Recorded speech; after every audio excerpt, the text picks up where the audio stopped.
Тараз қаласындағы Дінмұхамед Қонаев атындағы балалар мен жасөспірімдер кітапханасында отбасы тәрбиесіндегі ұлттық құндылықтар атты тәрбие танымдық іс-шара өтті. Шараны облыстық балалар мен жасөспірімдер кітапханасының ақпараттық библиография секторы ұйымдастырды.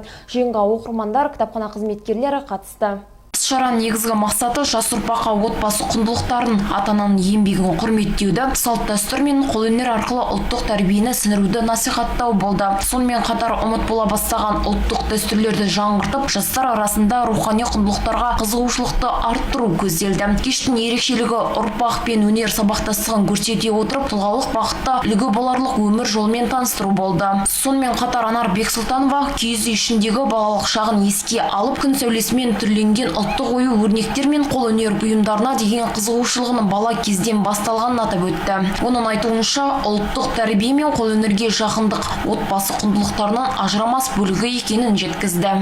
Біздің таңымыз, жазғы таңдарымыз киіз үйдің ішінде өтетін, ататын таңдарымыз.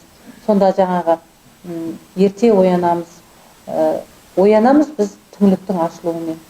Сонда апамыз түңлікті ашып, жаңағы үйге киіз үйдің ішіне күннің сәулесі, кітапта осы ақындар жазады ғой, жазушылар. Сол нәрсе біздің көзіміздің алдында болды.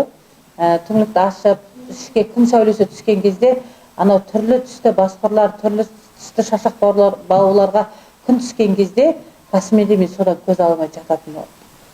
Қанша қарасам да көзім талмайтын. Қарап жата бердім, соған ғашық болдым. Енді былайын айтқанда, мен қолөнерге ғашық болдым. Кездесу соңында тақырыпқа сай кітап көрмесі ұйымдастырылып, оқырмандарға отбасы тәрбиесіндегі ұлттық құндылықтар жөнінде кең көлемде ақпарат ұсынылды. Көрмеде ұлттық тәрбие, салт-дәстүр, әдеп және қолөнерге байланысты әдебиеттер топтастырылды. Бұл шара тек рухани кездесудің ғана емес, отбасы құндылықтарын насихаттаудың, жастар бойына ұлттық сана мен мәдени мұраға деген құрметті сіңірудің айқын үлгісі болды. Қатысушылар бұл кездесу арқылы ұлттық тәрбиенің мәнін терең ұғынды. Кітапхана ұжымы алдағы уақытта да жас ұрпақ арасында отбасы құндылықтары мен рухани мәдени тәрбие тақырыптарында шаралар өткізуді жалғастырмақ. Қарақат Пәрімбек, Әлімжан Ақпаев, Шет-Шет Ньюс.